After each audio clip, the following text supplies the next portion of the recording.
Yeah, I think that's good. Is that all right? Mm-hmm. Do I look a little bit brighter? You look good. You look trim. You've been working out. I actually just did a quick little workout. I just had a smoothie. Oh, I'm in the middle of a smoothie, and I have to be careful because I'm gonna get there's a little bit of that powder in here. You know what I'm saying? Oh yeah, a little protein powder. Get the muscles Yeah. going. So I apologize if I like get a little choked up in the thing. I was way more in shape at the beginning of quarantine, but I was it around July or August, I kind of lost my steam. You know what I mean? I mean, from like waist up, it's looking good. Let's go. Come on. I just started P90X, so I'm about a month in. Nice. So, what do you got there? What do you got there behind you? What is that to your right? This way? Yeah. Is that a game? It's a computer. Is that oh, it's just a logo with the computer. Oh, nice. Okay, cool. Yeah. But you're a big gamer, right? I used to be, and then during quarantine, I was like, the first half, I was like, I didn't do it, and then I was streaming on YouTube, and then somebody was like, why don't you stream on Twitch? Yeah. And because I do music, and I don't know how to patch in my audio I have like an auto tuner, and I have a loop machine that when I do Zoom shows or when I stream, the audio goes through that, Yeah. And they were like, a couple friends were like, bro, if you went on Twitch and you played games and like between games, you were like doing your music stuff and yeah. it was so great. So I was like, why the hell not? Why the hell not? So it's been a lot of fun. I've been gaming with Arolfo, Andrew Lee, this other comic, Mark Smalls. Yeah.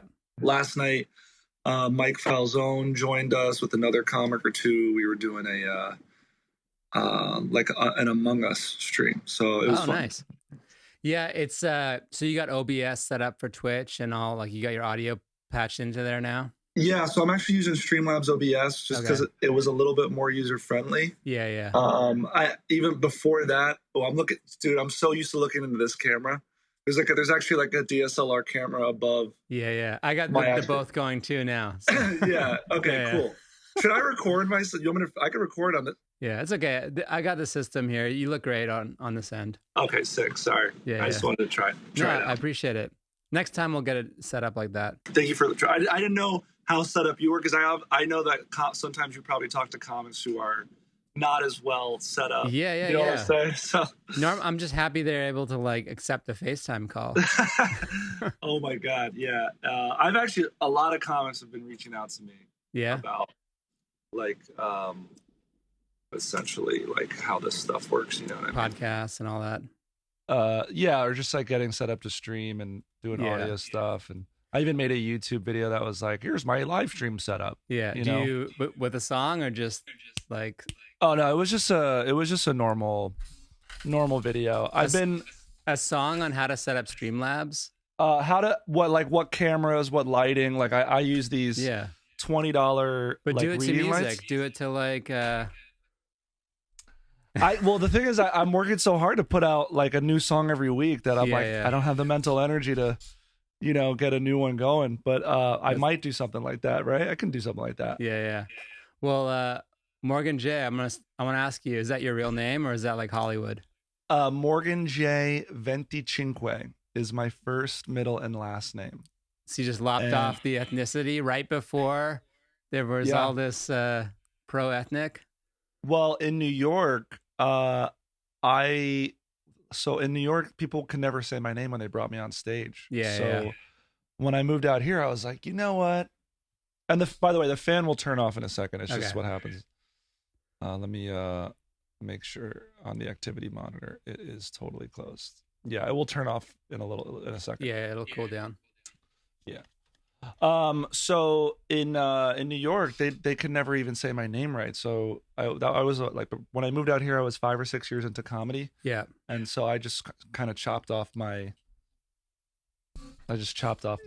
last name. Yeah. But then it's classic Hollywood like, too, first names. Like that's the way you go.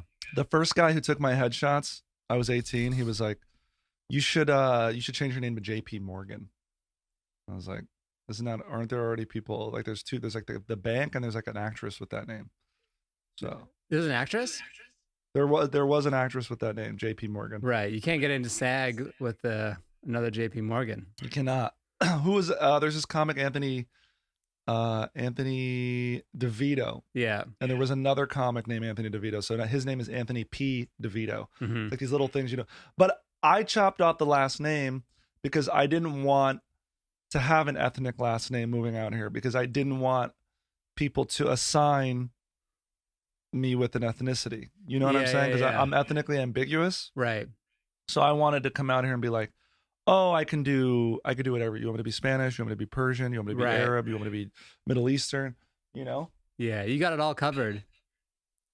But here's the thing. Now, it's like good to have, like, you know, a last name like a Patel or a, you know, like you know what I'm saying? Like if I had a more ethnic last name, I wonder if it would, not to say that anybody who's ethnic, you know, but I'm saying I feel like now it's in to have like that. I think it to is, be but that extra also, ethnic. like, I have a buddy of mine who's Lebanese actor, and he changed his last name to make it more white, like last year, and like the amount of jobs he got like tripled. Wait, when he made it more white? Yeah. Wow. Because okay. it was more like what you said, like they were able to assign him instead of being like, oh, he's this. He's like, oh, you're ambiguous. You could play this. Right. Right. Yeah. That's just his experience. So I don't know if that's like universal or. I think now more than ever, you can just be who you are, you know? I think so. I think it's okay to. Yeah, I think that's totally okay now. I thought about being Larry Taylor, but I'm like, if I ever got my name on the Comedy Store wall and it said Larry Taylor, I'd just be like, oh my God. So upset. Larry Taylor. That's such a crazy transformation of your name. That's so funny. Yeah. Well, my first job in the record business, they're like, you're Larry Taylor. Because they were like, oh, it was too hard to say. Yeah. Yeah. But even that, were those people like very like 100% white? Yeah.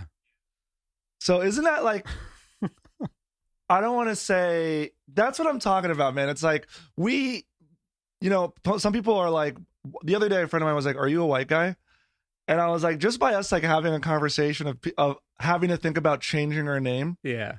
Do you know what I mean? It's like, you know, like, where did someone ask you, are you a white guy? Like when they handed you your latte or like what? Oh no, actually it was a comedian, and it was totally cool because there was another comic on stage. Yeah. The comic is Asian, so you know he was just wondering as far as like, it wasn't sort of like, yeah, you know, it was like very chill, and I've had, you know, I mean, I just haven't had like a completely white experience. You know what I mean? Yeah. I mean, I've had the cops called to me. You know what I'm saying? For like no reason. Like just walking. I was like standing by my car in a nice neighborhood in the Palisades, trying to find this address. And then this woman like came out and like said she called the cops to me because like I was loitering, you know, and I had like a really big, I didn't have a big beard, but I was covered up. I had a shitty car. I was just sort of standing outside on my iPhone looking for this address and I couldn't find it. And she was like, you better be gone. I called the police. Oh, she was like, yelling at you too. Yeah. Yeah. Wow. Was she thrown when you spoke back perfect English? Well, no, I didn't even get to finish it. I just had, that had never happened to me before. Yeah.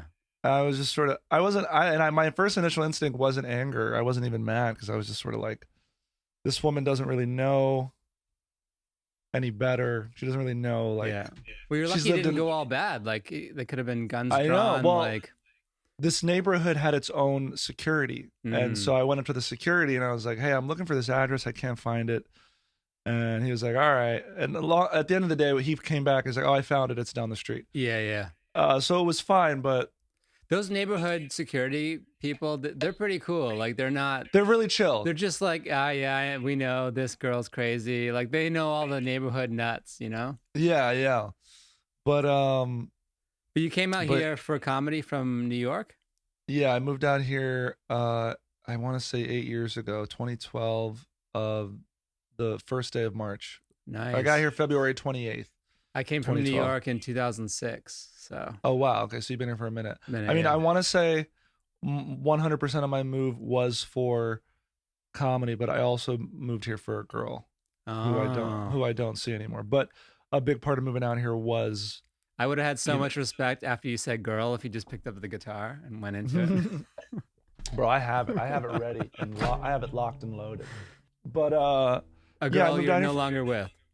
Oh, I'm no longer with her. Yeah. No, that ended very abruptly. I mean, very shortly after I moved out here. But I don't know. I think people come into your life for a reason, and I don't know if I hadn't met her. Yeah. If I would have come out here, if I would have discovered, it's like, I'm doing music. Who knows where I would have been? Yeah. Well, I don't know. The same white guys who named me Larry Taylor gave me a pretty good quote. They're like, "Hey, people in your life for a season, a reason, or a lifetime." So, I mean, it's so true. It is so true. So you don't know. Yeah, you don't know. I thought maybe she was still with you because your apartment's looking so spick and span. Well, my room is like put together and decent. I got a lot of pillows. I got a king size bed, and you calling out your roommates? You're like, my room is. I know he's not around, but yeah, my room is chill. We can get into a whole thing, but my room is good. My room is a safe space. I got this whole metal. I made it during quarantine like a whole safe space for me to work in. To be yourself. Yeah, totally. Yeah. You don't even get the full effect of when I stream, because I have I have special color. I have the hue light bulbs. I have the special lights. I have like the stars that project on the ceiling and the wall. Yeah, it's a whole vibe. It's a whole vibe. Are you streaming tonight? Yeah, so I'm doing a Zoom comedy show at 3. Okay. And then I stream my Zoom comedy shows. Oh, nice. You're on someone else's show and you also patch it in. That is smart. Yeah, because it's just like extra content at the end of the day, Yeah, it's also like a controlled space where you can like get your fans. They'll be able to log on. There's no issues. Yeah, and as far as the other, the streams on Twitch, they don't stay up unless you're a subscriber. And right. Normally, after I do my set, I dip from the stream, and then I'll start. So the show's at 3. I'll probably start streaming maybe 2:30, and what I'll do is I'll go live on TikTok for 10-15 minutes, and then tell people like, hey, if you want to continue hanging out, go to my Twitch. Yeah. And that usually brings people over, and then we'll do the comedy show today. And then right after that, I'm going to be playing a video game with Andrew Levy. We're going to maybe do a little Sea of Thieves and just keep the stream going for a couple hours, I tried to download that one, but no PS4, so no luck. It's not on PS4? No, it's owned by Microsoft, so they keep it Xbox exclusive. Oh, yeah. And are you on you're on a Mac? You're on a Mac right now. I got a Mac and a PS4, so I guess I. And and is that monitor? Is that just an extra monitor behind you? Yeah, it's just a Mac monitor. I see. Okay. Yeah. That makes sense. So right. I could get not OBS, Stream. Not Stream. What's the Steam? Bootcamp? Steam. Steam and Bootcamp, and then do.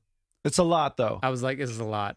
I thought about doing it, and I just realized like my computer wouldn't be able to handle streaming and the video game at the same time. Yeah. So I mean, we're gonna talk. We'll probably get into it, but I since the quarantine started, I have invested some money into this. I mean, I feel like at this point I've made it all back, but I've invested some money. Would you say you made it all back through the same medium?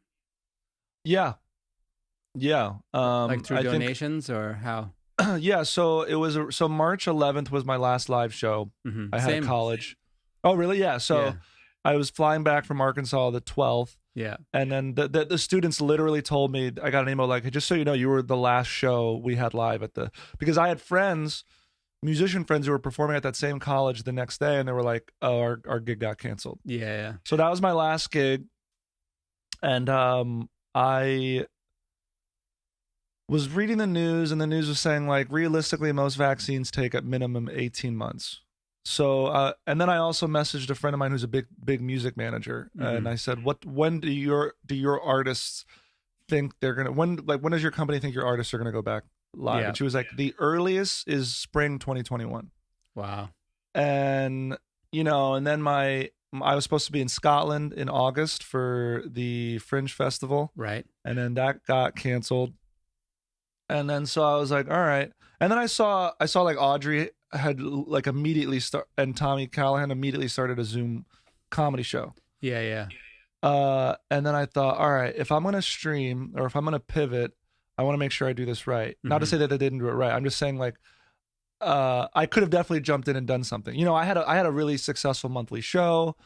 that I had to like, totally done with, I got refunded. Anyway, so I did some research. I did a lot of YouTube videos, cameras, live streaming, capture cards, this and that and whatever. Mm-hmm. And it took a lot of trial and error and audio messing around and stuff. And I must have spent, so I put, $1,500 into a camera. I got this Canon M50 that has, I got 2 lenses. I got like a wide angle and like a prime lens, and I got 2 capture cards. I mean, I'm sure you kind of know what I'm talking about. Yeah. Which capture card did you get? Well, I have 2 of them. I got like, the one that they recommended was the Elgato. Yeah. But it was out of stock, so I bought this kind of like off-brand one. It has the word August on it. Mm-hmm. It's like $120, and I got one of those for the Canon. Yeah. And then I have another one for the PC that's below my desk. As a PCI card? Well, no. So it's this. I got 2 of them. So the HD comes. The HD comes. An HD cable comes right out of the PC and goes into the capture card. So it's feeding into the Mac. So I run video games on the PC, and then any comedy shows or music streams run through the Mac. Got it. But games only go through the PC. Yeah. And so, but I didn't get the PC until I want to say late July. But here's the thing, like, so I leaned in because I was like, I'm going to say yes to every Zoom show. I'm going to say yes to every kind of opportunity or gig as far as online stuff goes. Mm-hmm. I mean, I know there's a lot of comedians who are anti-Zoom show. Right. But, the way I look at it is a lot of these Zoom shows are kind of like writers' rooms. And, I think a lot of people, it's tough. I mean, the first couple of Zoom shows were kind of weird, it's like, it was a weird thing. But then I kind of learned how to work in that medium. Mm-hmm. And before I knew it, man, I mean, I'm getting asked to do almost every Zoom show. I'm getting referred to do corporate Zoom shows. Oh. I would say I've had at least 2 corporate Zoom shows a month since since the quarantine started. I have 3 this month. I think I had like 2 or 3 last month. Mm-hmm. And those pay really well, and I have nobody. Oh yeah, go ahead. Is what you set up like what was it because you used to do corporates and then they contacted you for Zoom corporates, or is it because of your Zoom presence? And it was the Zoom. I think overall it was the Zoom presence because it was a combination of the Zoom presence and then streaming on my YouTube channel. Okay. The first gig I got was a friend of mine who worked for an app that was like a startup app for entertainers, connecting people to perform online. And then I did that gig, and then somebody from that gig hit me up to do a law firm, and then that went well, and then they had another branch in another city, and then that went well, and then I was doing a Zoom show for this comic in New York, and I don't remember how we got connected, but he ended up starting a business where he booked gigs for corporations, and I always kind of delivered on the Zoom shows, so he's reached out to me regularly to do the Zoom corporate gigs. Yeah.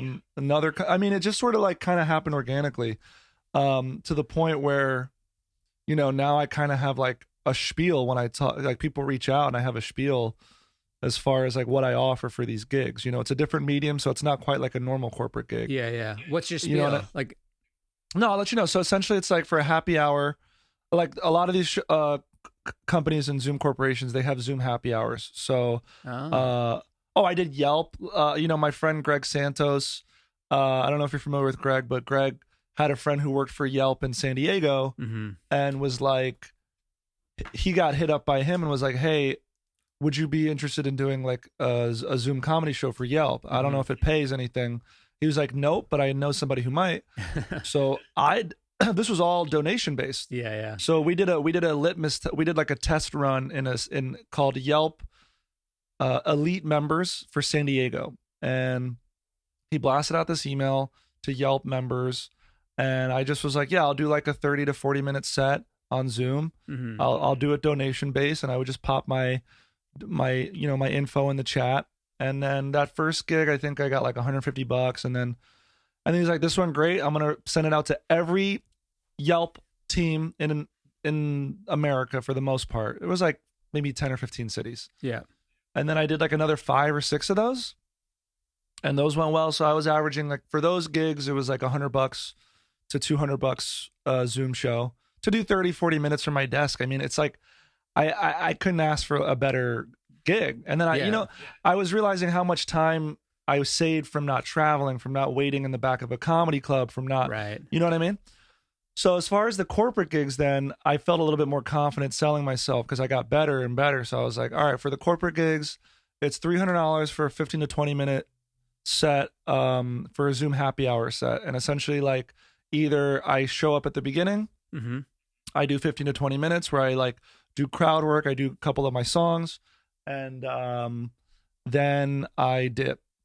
Then I'll get out. Or they had a meeting, a company meeting, same thing, 15 to 20 minutes. Some companies wanted like a half hour, and I said, sure.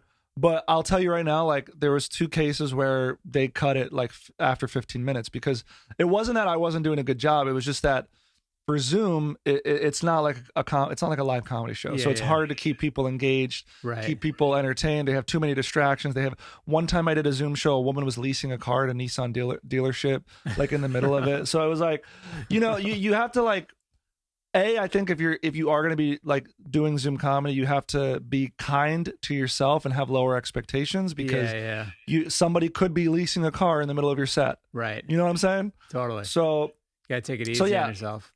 And just like, it's just something else. Like you can't take anything that happens personally. You're just out there doing your best. Yeah. So that's sort of the spiel. And then, I mean, damn, Latif, it's like I'm doing a show, I think it's this month or next month, where I pitched what I pitched you. And then she came back with, well, the company kind of wants to do something different and even more interactive. Like, how would you feel about hosting a bingo game on Zoom? Yeah. And I was like, I mean, shit, sure, why not? Like, you know what I'm saying? Like, it's like there's gonna be no comics there. It's not. I'm gonna get. So I'm doing what, like a 40-minute thing for $500, where I'm just gonna be calling numbers on. You know what I'm saying? Like, well, how bad is that? Yeah. And I could still put my comedy and my music into it. It's not like I can't do that stuff. Yeah. So it's just finding ways to adapt and figure it out. I mean, can I ask you one thing? There's something about your screen keeps vibrating a lot. Oh, it's because of I'm touching the desk. That's my bad. Cool. So like you see, like if I touch the desk a little bit, it's my bad. It's one of those things where I'm gonna go out on a limb and say like I could probably turn this into a full-time business, just going on LinkedIn, and reaching out to companies. I mean, why not? You know what I'm saying? Like I have enough footage to cut a reel together. Yeah. Dude, I got asked to do a gig because people saw that I was streaming so much. And listen to this. So my neighbor across this, like right next door, can hear me singing and hears me doing my gigs, right? And he hit up a friend of his hit him up to do this gig for this German car company. And when I say German car company, it's like a toy race car company. Okay. And essentially the gig was 4 days. We would race a physical race car somewhere in LA, but remotely. So I was racing it from my room. Oh, wow. And I mean, that paid very well. Yeah. You know what I'm saying? Sounds like I'd do that for free. You know what I'm saying? So it's like, it's a good gig. I mean, like, I don't want to say that I've made more money, like at least in LA. Yeah.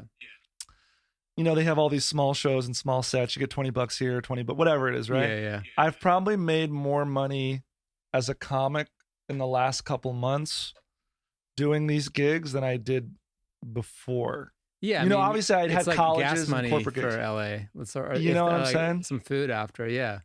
Because I mean, you're providing a lot of value, even though like you're on Zoom and maybe you're not getting the same, intrinsic rewards for like being on stage, but you're providing a lot of value to people who've been stuck at home and like want to see something 100%. Entertaining.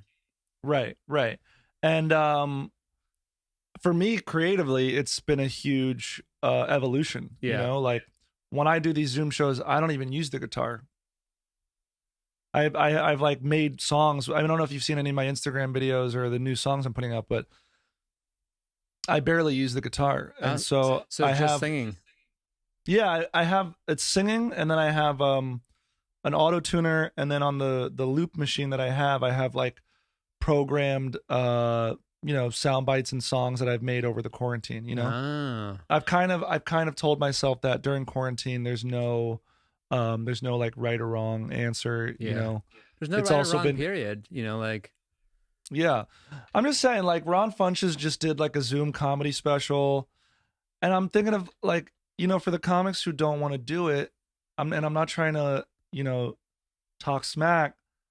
I mean, my roommate, he doesn't do it. Yeah, he won't do it, but it's not like he's not doing nothing either. He pivoted very hard to online content, and he's making more money putting out clips now than he was before. Oh wow. You know what I mean? Because he's putting about 2 pieces of content at least out a week on all his platforms, and just from ad revenue, he's making money. Oh wow.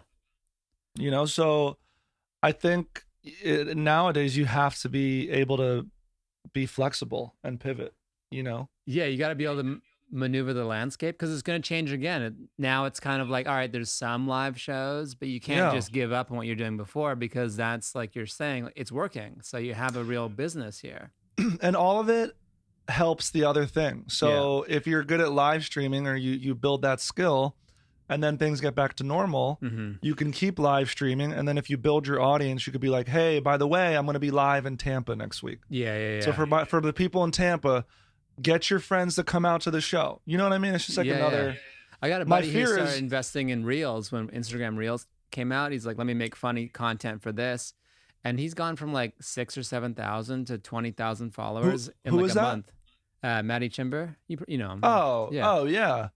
And his videos are so funny and great, but like he's like, I'm going to double down on this thing, build it up, and now he has that much more clout because clubs, people, they look at followers. They do. They absolutely do. So now he has more followers for shows. Now he has a bigger audience. More people can find his comedy. More people can find his podcast. Like, it all makes sense to use the medium to propel everything you really want to do. There's a girl who just got a Netflix special because on TikTok, she did lip syncs of Donald Trump. Yeah. Oh, yeah. I forgot her name, but she's huge. It's like Rachel, maybe Cooperman or something. Anyway, she got that, and she used that medium. I got up to I have like 480,000 followers on TikTok. I have since like really not posted a lot because, to be honest, I've kind of run out of clips, and I don't. And it's a lot of work to kind of like do the trends. Yeah. Without wanting to like beat yourself up. Yeah. When I'm already focusing on so much, and I'm really happy with what I've accomplished with that app. Like, I have moved, at least 30,000 subscribers from TikTok to my YouTube. Oh, wow. My Instagram. That's more than most people do. Right. Yeah. Because I had a comedy special that was already made. Yeah. And so all I did was I cut it up and put it out like 1 minute at a time. And then I said, hey, by the way, the full version of this is on my YouTube channel. And then that would move people over. And all of it was an experiment. So I never said, and for anybody who might feel overwhelmed with transitioning or pivoting or something, even when I was doing straight stand-up, I moved to music comedy, right? I never said, I'm going to be a musical comedian. Right. I was like, all right, I'll take 2 months. I always say I'll take 2 months and I'll try this out. So with musical comedy, it was like, all right, I'll take 2 months. I'll write like 2 songs and then just take it around shows and open mics and see how it goes. With the streaming and the content, I said, I'll take 2 months and I'll try to put a video out every week for 2 months, which seemed really difficult at the time. And since then, I've put out a video every week since April. Yeah. So it's all an experiment, and you just got to be able to continue like slightly push yourself, because you don't want to say like, I do this now. Otherwise you'll fail, and then you'll be discouraged and you'll be upset with yourself. You know what I'm saying? Yeah, and like you can get inspired to do something, and you're like, well, that's not me. But like, who said, because of like your perception of what other people think you are. Right. But then it's also like, well, I'm interested in Twitch, or I'm interested in musical comedy. Like, well, who says because these other people might think something, I can't do this, even if it's for a month? Like, yeah, who cares? Dude, if you told me today that I'd be hosting a bingo night, you know, because I remember when I started comedy, I knew a comic who hosted a Jenga night at a bar, like a big Jenga. Yeah, yeah. And I thought, I'll be honest with you, like I judged him for it, and I thought I would never do that, you know? Yeah, I mean, we're pretty hard on each other, but it's also like we're all doing something else. The stand-up only happens like 7 p.m. to 11 p.m. Mm-hmm. So we're all doing something else during the day, whether it's nothing, whether it's, you know, like investing in your career, whether it's like making bingo nights or investing in your Zoom presence. Like we all have other stuff going on, writing on shows, like acting. Like, so it's just like whatever however you want to build like your own like real life avatar in a way, you know, it's like you're building yourself and you add these traits and you're like, this is who I want to be and this is what I want to do. And I don't care if you like it or not. And you wouldn't, and I mean, you're developing skills you might not have had. I mean, just with Twitch alone, I'm developing relationships and playing games with people that I didn't get to, like, you know, Andrew Rolfo, who just started streaming, is somebody who I didn't really ever hang out with. Yeah, yeah. Or I never really saw because he was in San Francisco or, you know what I mean? And now, I mean, I went to a comedy show with him last week. Like we hung out, we're playing games. Like, you know, Andrew Levy, you know, just off the six is somebody who I've only seen in the context of taking photos, but now we're playing video games together. That's the same thing happened for me. We did a show together and then we started talking about cars. He did the podcast and then he's like, check out my stream. I'm like, oh, you stream? And I was on that chat with you guys and Levy. And I was like, now it kind of like, you have these different bonds you didn't even know existed. Yeah, Mike Falzone started streaming. Yeah, he's a good example of somebody. He's been on YouTube for like 12 years. Yeah, he's an OG. And so his Twitch platform is already great. You know, and now we're talking about having a Twitch comedy team. So on Twitch, if you have a team, essentially, like, you know, if let's say Ron Funches is the one who's, you know, you have to have somebody who's a Twitch partner who starts the team. Yeah.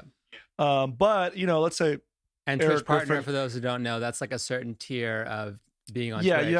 Defined you have by to have your an follower average counts and your view time. You have to average at least 75 viewers per for streaming. So you know, if he starts a team, then we could all be a part of the team, and essentially, like, if you like Ron Funches or Eric Griffin, you could look at the list of other comics that are on the team, and it kind of helps everybody. And I got to be honest with you, I don't see anything like that on Twitch yet. No. So I mean, I think today Twitch is still like, it feels still early stage. Like it's not mainstream. For comedy, for sure. But even like most people, like we know because we're in LA and media and stuff, but like it's not like YouTube yet. But they're investing in it. They have a whole music department they're building. I'm sure they're going to build a comedy department. I know. That's why we got to get this fucking team going quick. Yeah. Do you have a name for the team? Well, I was trying to look at on Twitch teams. I thought I was going to say comedians or funny people or something that's clear so that you know we are comics or comedy adjacent, because it's like, you know Andrew Levy is on photography. He's on a photography team. Yeah. And just something that's clear, because I think there might be comedy teams, but they're not like, you know, the comics we know who are like working and on TV and stuff. You know what I'm saying? Yeah. So we got to get something going.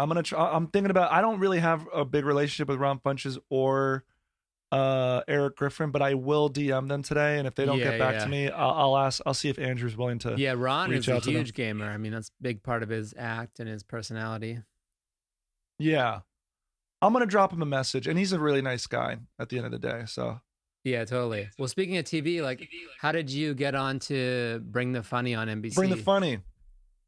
Yeah, I back in 2018, around October, 2 people reached out to me and they said the show was coming out, and it was Brad Silnutzer and Amir Kabiri. You know Amir Kabiri? Yeah, no, Amir. And Brad, So they both referred me like separately to a casting associate at the show. And then I didn't hear anything back for till like February. Mm-hmm. You know, I filled out the thing, I sent in the clips, and then at that point I did eventually get a manager with Levity. I'm no longer with them, but I was with Levity, and paperwork or an offer kind of came through. Essentially, I did a video chat interview, and then that turned into they want to make you an offer. And a lot of people got offers, but there was only 40 slots on the show, and that's broken up into 3 categories. There was like variety, stand up, and so there were people that I know who were supposed to do it, but at the the contract said that you can get cut the last minute if they wanted to. Right. And so I submitted my bits. They were all approved, which I was surprised about because they involved a lot of improvising. And that was it. So we started filming in April.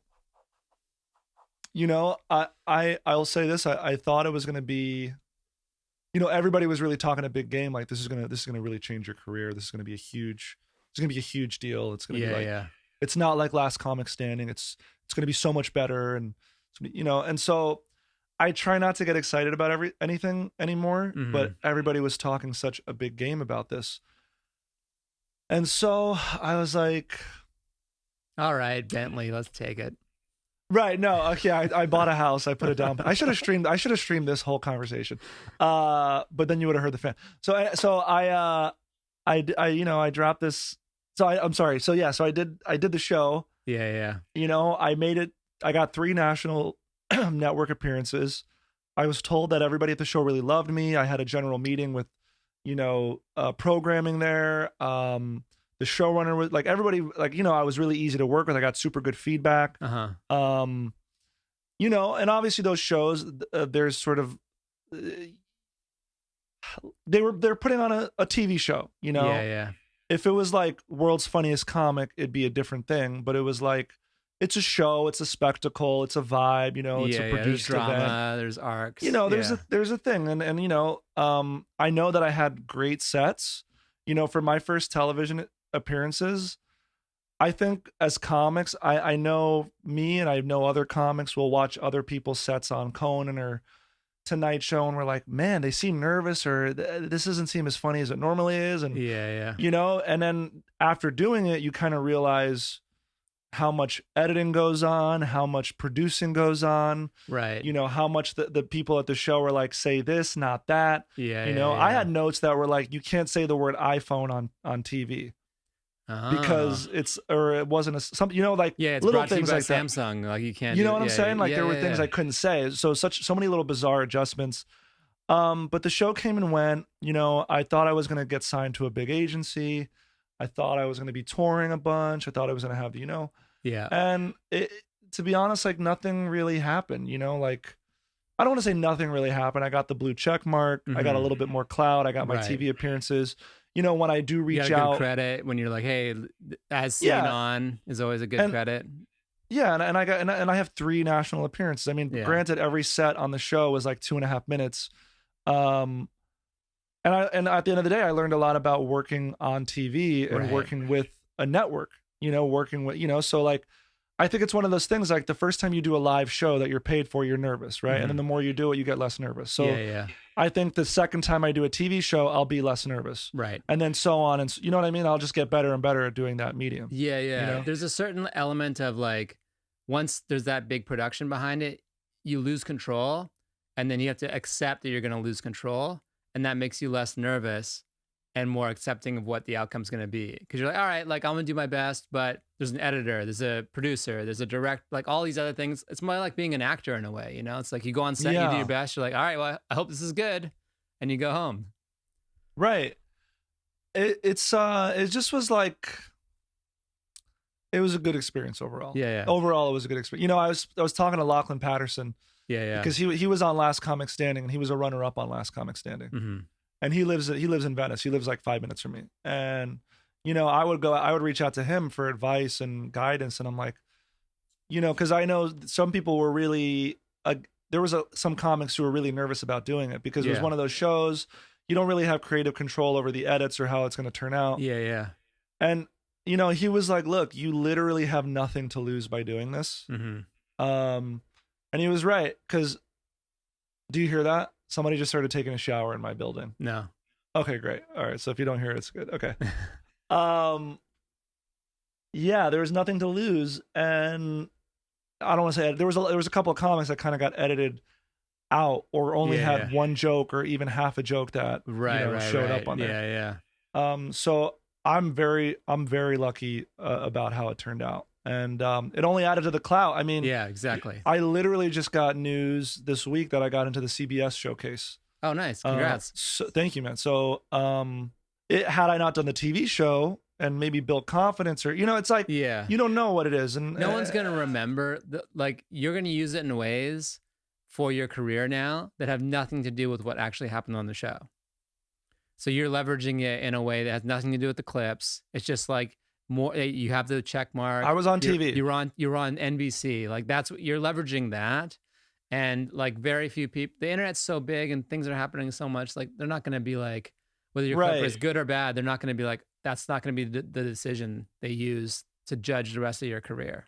Yeah. And the blue check mark, just while we're talking, like while you brought that up, I mean, a lot of people we know have a blue check mark, but I will say it does come in handy if you are sending a direct message to like a bigger person. Because they kind of see, oh, they've done something, or they are somebody, if it's nothing crazy. It's like two celebrities meeting each other. They're like, all right.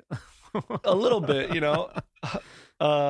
God, it's so funny when I answer, because I probably get, random DMs a couple times a week from strangers. Yeah. And it's really interesting when I get these messages from them and then I respond, because I don't get enough DMs where it's overwhelming and I can't respond to people. Yeah. And they'll respond and they'll be like, "Oh my God, I can't believe you responded to me." And I'm like, I'll be like, all right, I'm only a dude with, X amount of, I got, I saw someone say on my friend's feed, like, "Oh my God, I can't believe you responded to me." And then he's like, "Yeah, of course, whatever." And then she comes back later. She's like, "Oh, you're responding to everyone." Oh my God. It's like all of a sudden they were like, "I don't care anymore." I thought it was special. I was like, "Oh my, it's too much." But is there anything else about that NBC show I could think of? No, I mean, it was good. Orlando, I don't know if you know Orlando Liba, but Orlando Liba, I don't know, he's a comic. He's got an HBO Latino special. Yeah. And he's just a really nice guy, super funny. Mm-hmm. And he made it to 2 episodes, but then again, he had to leave because he was like, I'm doing Moon Tower.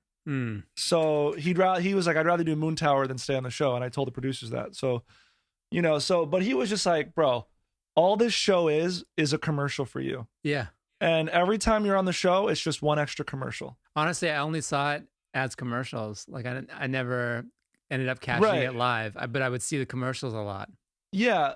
But what he was saying was like, your performance is essentially a commercial. Yeah. So, when you do a comedy club, they're going to pull one of those clips up from the TV show. Yeah. And that's going to, you know what I mean?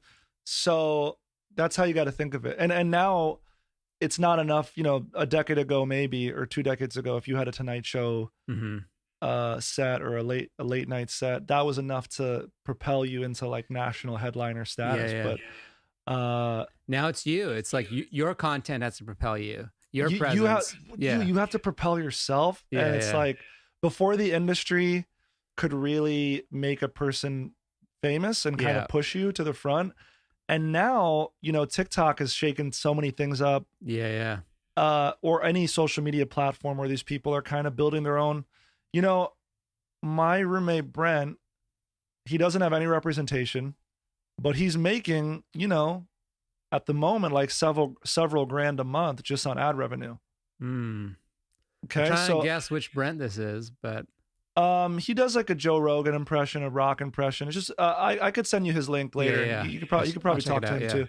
He's somebody I would he might be interesting to interview because he's been grinding so hard. Yeah. And in the last couple months, it's like really paid off. That's amazing. And it's one of those things where we're fed this thing where like we need people to sell us. And while we do need those people, I'm not saying we don't need it, because they offer connections that we may not have, that we have so much more control. Yeah, it's all within our control, and you got to do it yourself. No one's going to do it for you. I mean, there's still the rare case of like someone elevates somebody, but like, why take that? Why not do both? Like, it used to be just it used to be like school. Like, all right, I got to pass this test, which is Conan or whatever. Then I do this test, which is this late night show. Then I do this test, which is like a TV show. Now it's just like, can you make people care about you online? That's like the biggest test. It's tough, man. And the streaming, because I'm better at performing live, has been a good thing for me. And while I don't make, for Twitch right now, I'm honestly making like $25 to $50 a month on that. Yeah.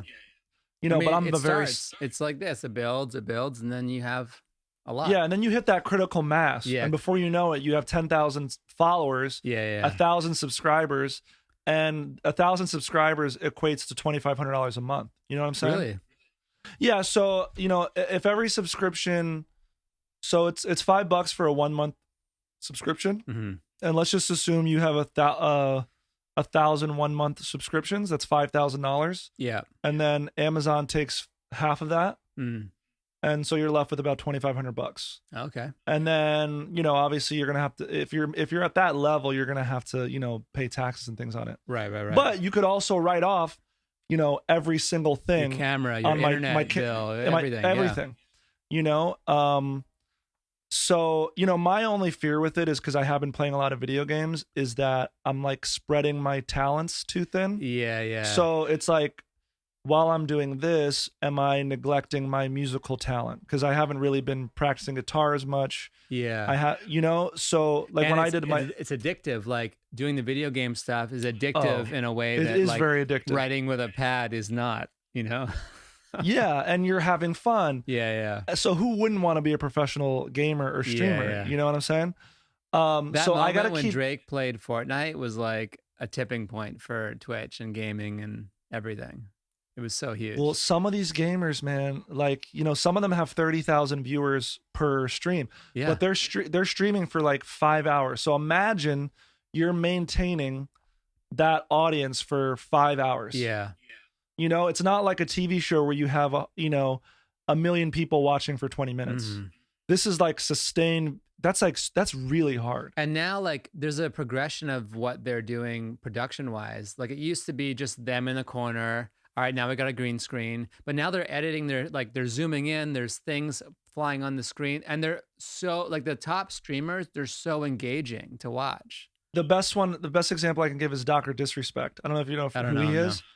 Look up, just YouTube Dr. Disrespect, because he has built an empire on this brand, Yeah. His whole green screen, his whole outfit, he's a character playing video games.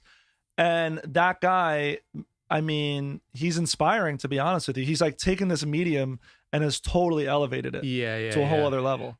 Yeah, like if you're just playing a game and talking like every few minutes, like that's not going to cut it anymore. Well, I think one of the things that I've learned from that medium is that you got to find a way to engage with your audience, So everybody has chat points, and chat points are essentially a way for your viewers to interact with you, make you do things on chat. So for example, for like 500 chat points, I do a vocal run and I'll just start like singing real quick, For 10,000 points, I can only sing talk for the next 5 minutes. For 30,000 chat points, then it's like, so imagine I'm playing a video game with friends, and then somebody redeems 10,000 chat points. All of a sudden, I have to start singing the whole rest of the video game. You know what I'm saying? Yeah. Or yesterday I discovered a new one where we do blessings. So I'll have an audio set up pre-recorded of like a church organ. Yeah. And then, I zoom in the camera and I go, you get a blessing. We're going to bless you. We do like a whole little thing with it. So it's just trying to find a two-way thing. Like how much more exciting is it if you're a fan to be like, I can influence this in real time? Yeah. I think there's this YouTuber that I watch every once in a while, And he was like, live streaming is really important. He said, don't look at live streaming as the way to build your audience, but look at it as a supplement to like connect with them. Right. Yeah. So even if you live stream once a month, like imagine watching a YouTube video from somebody you really admire, respect, or think is funny. Mm-hmm. And, just like you were saying, how that person responded to the comment or the message. Yeah. So imagine this person responds to your comment, but it's live, you know? Like I've been watching streamers where I'll drop a message in it. Yeah. For people who are like a nobody, Yeah. And I get like a little rush when they see and acknowledge my comment in the chat. I even did when it was you and Levy and Harolfa, and I was talking. Right, it's like a whole thing. I'm typing and you're talking to me. It's like it's isn't it weird because we're talking now, but for some reason in that context, it's a whole other kind of feeling it's hard to really explain to people. So it's just trying to find ways to connect with them and build so. Mark Smalls, who just moved here, he's a really funny comic from San Francisco. He has Sub Sundays, where Sundays he plays with all his subscribers. Mm-hmm. So I'm totally gonna steal that idea and do Sub Saturdays. You know what I mean? Yeah. However, I don't know how it's gonna work when I start going out of town. I mean, this month I'm going to Las Vegas next weekend. Mm-hmm. I'm going to Miami the weekend after that, and then I go to San Diego the Halloween weekend. So, as a touring comic, when that gets going, I don't know how that's going to work, Yeah. I'll have to find a way to make it work, but, it's going to be its own little thing. Are these indoor shows, outdoor shows, or both, depending on the state? So Florida, because they don't care about anything, it's going to be indoors. Yeah. And I'll be honest with you, like I am a little bit concerned. I don't think I'm somebody who's at risk, knock on wood, but, it's just like, you're putting yourself at risk doing that. And you're also put other people at risk doing it. My roommate is touring right now with this other comic. He's in Virginia. He's been to Tampa. He's been to Houston. He's like Brent is very like not worried about it. And he's not somebody that's at risk, and I don't blame him. It's like, but it's just like, you get a little nervous about it. That's all. I mean, I feel like I had it at the end of February, to be honest with you, because I was traveling a bunch and I got super duper sick. The one in San Diego is outdoors. The one in Las Vegas is outdoors. Yeah. It's hard to know, but like I've done a few outdoor shows, and it feels like everyone's taking it seriously. Like they're wiping down the mics or giving you a new mic, or like you're wearing your mask. It's outside distance. Like everything I've seen for shows in LA, at least, have been like pretty safe. Yeah. Yeah. I'm just thinking about this podcast when we're talking. I'm thinking about if there's a format on Twitch where I do a live podcast or interview where it's like 30 minutes of interviewing somebody and then we play video games afterwards. Yeah. I mean, I think that could be. I'm gonna play video games after this regardless, so we might as well. Right. You know what I mean? So I'm just thinking about that. It's just I always think about how much work I'm doing and. Even I've been when doing you said like, oh, I should be live streaming this, I was like, yeah, totally. I should be live streaming this, but yeah, because live streaming is just like the longer you're on there, the more people you're exposed to. Yeah. Last night was a very good night for streaming. I did a 4-hour stream. We did an hour of improvising music and chatting and making up songs with the chat. Yeah. Then we did an hour of game night where we played Among Us with a couple of comics and a couple of civilians. Yeah. And then the rest was 2 hours of Call of Duty. That's a great day. Yeah, it's a great day. And I had an average viewership of about 17 people. Okay. But imagine doing a comedy show for 4 hours and 17 people stay the whole time. You know what I'm saying? Yeah. It's like you got to look at it as a different statistic because, to make Twitch affiliate, you need an average of 3 viewers per stream. Yeah.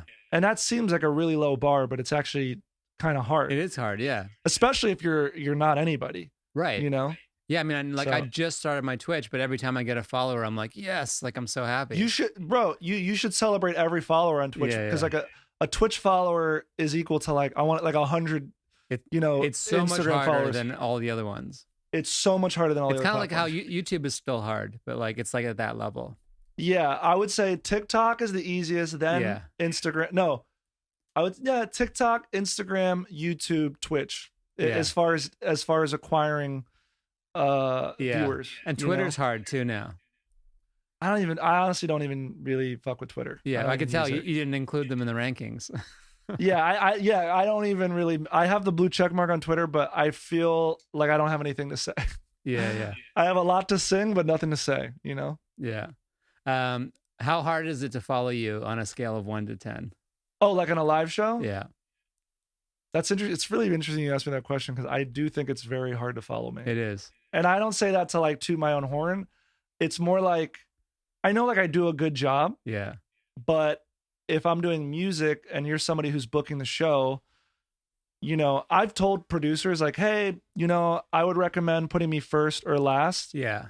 And I say, you know, just because like sometimes if you put me in the middle, I kind of mess up the energy of the show. Yeah. Not because I do well, but like a lot of times music is like reserved for the last thing. When you watch The Tonight Show, it's a musical act that's last. You know what I'm saying? So yeah. It's sort of like, you know, even though I do headline, I'm not saying like I'm the best headliner. I'm just saying like I think it's beneficial to a producer to put me last or first. Yeah. I'll even offer. I love going first, and I'll even offer on live shows or when we were doing live shows for a lot of these backyard shows and party shows, I would tell them, I said, hey, if you want, I'll go like even before the host goes on. Yeah. And I'll warm up the crowd. Yeah. You know? Going first is underrated in general. It's so underrated. Yeah. People are excited. They're fresh. They're like happy to be there. You can get away with more. You have to be a real murderer to go last. Of like, if a show is like an hour and a half and you're last and you're about to go up, you got to really like. First of all, an hour and a half and then the final person going on, that's too long. That's too long. And that happens. That happens almost every show. Yeah. Like the show should end an hour and a half total, like maximum. 90 minutes is the perfect amount.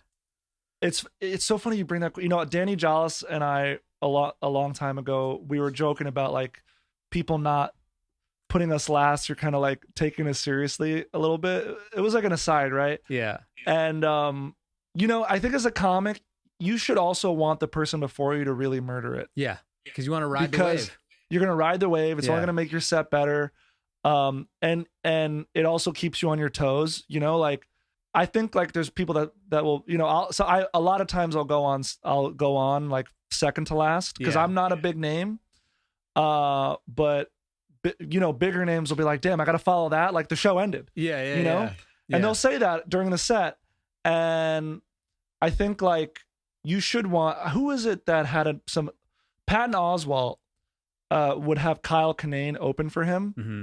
And he was like, damn, Kyle would like murder before I went on, you know, murder. Yeah. And I was like afraid to follow him, but it's good to have somebody like that. I think Cedric the Entertainer, like even encouraged that to have somebody that was even, because it keeps you like, you have to kill. You have to kill. You know?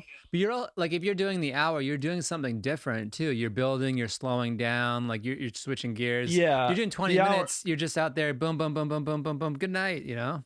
Yeah. The hour is a much different thing than a 20-minute set. Yeah.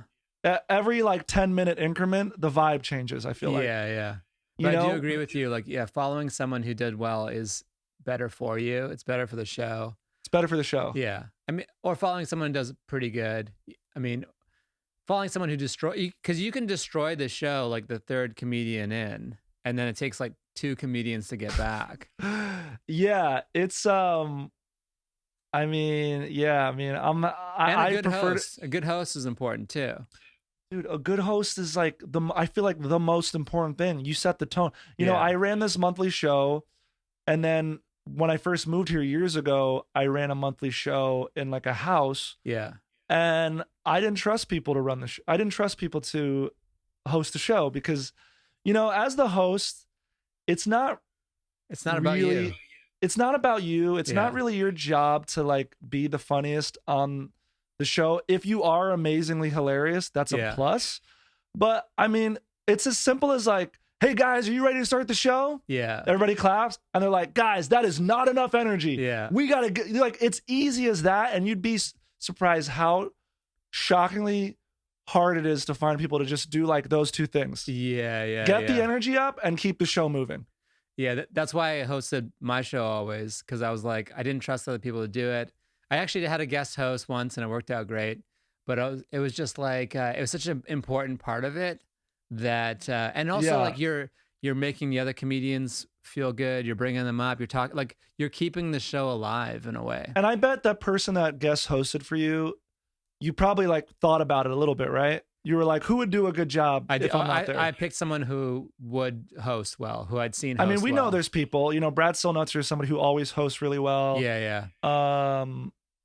Danny Jollis is also good. He's like all around like good at all of it. I've never seen him host, but he's so funny. Like so you know, so it's the hosting is so important. Yeah. But that's why sometimes if the show has a bad host, I will offer to go before the host. And like I'll do their job and like make it a good show. Totally. Well, I mean, you did that role and in the precursor of what became the Comedy Bunker.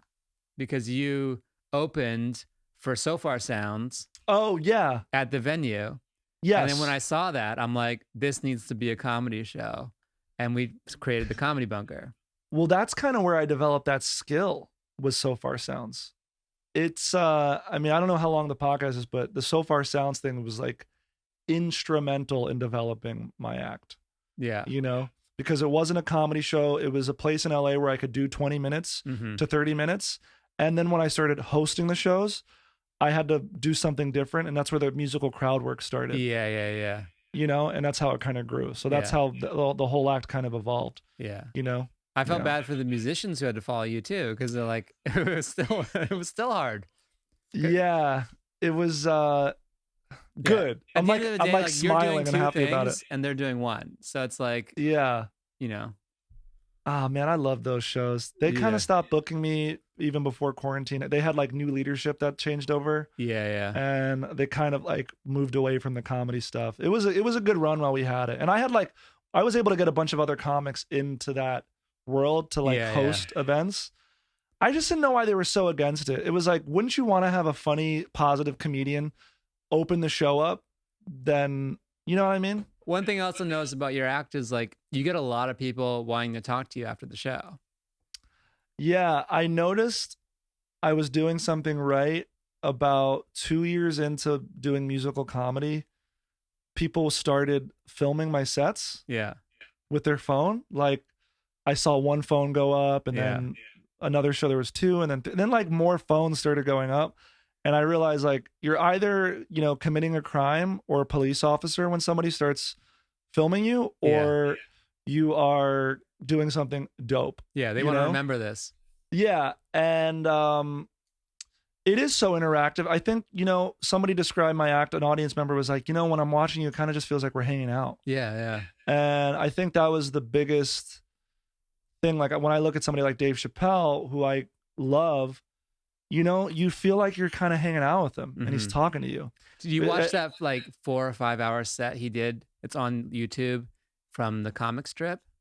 I did not watch that one. I mean, if you can watch it in chunks or just watch a section of it. Like it's exactly that. It's like you're hanging out with him for this huge stretch of time. Well, that's why I loved his special, the one that he did in the Belly Room. Yeah. I think a lot of comics, that's probably their favorite one, if I had to guess, because it's the most. That was my favorite one for sure. Yeah, it felt most like you're there at the club. It felt like a workout. You know, you were seeing something special. Yeah. It felt very raw. I fucking loved it, man. And you can't do like too many distracting like crane shots and like it's comedy. Yes. That's why I love like all those recent like Sam Morril and Joe List specials from the Comedy Cellar. It's like close, wide comedy. Like you're not doing nothing fancy. Yeah. It's just it's so real. The special that I self-produced, it was January of last year. It was 4 cameras. I spent about $1,000 making it. That's pretty good. Yeah, I mean, I had a friend who was a producer and he called in some favors for camera people. I edited it and I did everything with it. I had a sound. Anyway, that's all to say that like you are right. Like the one I put on was like very intimate. It was just like now I'm kind of embarrassed by the special because I feel like I'm a way better performer than I was a year. That's gonna happen whether it's on Netflix or wherever. Like, yeah, you're gonna just feel, you're gonna look back at it and be like, ugh. Even though, you know, on YouTube now it has like somewhere between I think 330,000 views. That's big. Yeah, for somebody like me who's like basically not well known. You know what I mean? Well, $1,000, you probably made that back multiple times in ads. Yeah. What's funny about that, because I put the album on. Essentially, I did make $1,000. I made more than the money. I made the money back on the And so you did an audio album as well. Yeah. So when I was getting a lot of traction on TikTok, I'm an idiot. I should have done it sooner. But eventually, I put the special on YouTube, and then I put the album on Spotify and like all the streaming platforms. Okay. You know, and then that was a source of revenue as well. Yeah. You know, so I probably made Sirius XM, right? That's the biggest one. Yeah, I mean, now it shows up on all of it. So like, you know, right now I've made about $1,000 through, you know, just having the album on streaming services. I've made about $1,000 on YouTube, and it's just like all different sources of revenue. You know what I mean? It's like, the thing is, what I do, you know, I keep the money where it is. Like I haven't withdrawn any money. Yeah, because I don't know what I've heard that, you know, you want to have money in a lot of different places, you know, because it kind of like there's an energy of wealth. You know what I'm saying? Like you always like summons Twitch, summon this. You just keep finding money. You log in. You're like, I have money. Yeah, you know, they say like you should always like put a little bit of money under your bed or like have a box of cash or something, because it kind of like if you have the money kind of spread out, you're always kind of surrounded by that energy. It might be so dumb in a philosophical sense, because in a logical sense that makes no sense. But like in a physical sense, like I for sure have a spot where I have like a bunch of cash just sitting in a box. You know? Yeah. Can you point where? it's yeah. But you know, I that money was always like my 10% money. Yeah. Or all that money is like any cash I made from stand up. Yeah. I would put it. I never deposited it. I just kept stacking it. Right. You know, and I just had that as like my, if anything happened, money. Yeah. Well, I mean, that's one of the ways to get rich is you save 10% of all your money always off the top. You never see it. Always. And then it's just an account you can't touch. So there's definitely something there. Yeah. Well, Morgan, this was great. I really had a good time. I feel like we could talk for another hour easily. Oh, yeah. Well, it's just like I've just learned so much during this whole quarantine has been such a crazy transformative experience for me. So. Yeah, I can tell. I mean, you're glowing. You're killing it online, and you know, we got the lights, dude. We got everything. You got everything. Oh, you're like a little Levy right there. Well, these are awesome. In case anybody's wondering, these are $20. They're actually reading lights. They're rechargeable. They're magnetic. Oh wow. And I got 2 of them, and it's just the right amount of light, and it doesn't bleed into the background. It's perfect. Yeah, you could guest host TechCrunch articles. I thought about doing like product and tech reviews on my channel, but I don't want to. It would be confusing to the viewers on my channel. Well, like you said earlier, it's like another thing you're doing that's not comedy, and these other. Yeah. There's one guy online, Marcus Brownlee or something. Okay. But he's a tech reviewer, and like his subs and views are like millions and millions. And he's just like looks a nice guy, like just doing the stuff. And I'm like, wow. Well, here's another way that I get money now, like a very, very small amount of money, but it will grow. At the bottom of all my YouTube videos where the description is, I list every piece of equipment that I'm using, and I have an Amazon affiliate link. So smart. Anytime somebody clicks it or I get a purchase off, I think I've made like $10 off of it. But I'm saying you just keep adding to your revenue stream. So I have the streaming services for music. I have YouTube. I have Twitch. I have the affiliate. I have the corporate gigs. You know, it just eventually just adds up. And then all of a sudden you have like a full production company business, and you're like, oh, how did it happen? That's what I'm going to call this episode. Keep adding to your revenue streams with Morgan J. Keep adding to, and I'm not making a lot of money, but it just eventually hopefully we'll hit that critical mass, and then, you know. Yeah. I mean, you're on your way there. I love it. Where do people find you? Give us your socials. Yeah, you can follow me at Morgan J on Instagram, and then Twitch. It's just twitch.tv/Morgan J. And then YouTube, you just type my name in Morgan J and it'll pop up. Yeah, that's how big he is there. Well, dude, this has been so fun. Love to have you at the new Comedy Bunker if we start it up. Yeah, let me know, man. So and if you need somebody to open it before you go on, let me know. We already know you're going last, so get ready. Okay, for sure. Yeah. All right, cool, man. I appreciate it, dude. Yeah, cool. I'll talk to you soon. Talk to you soon, man. Later.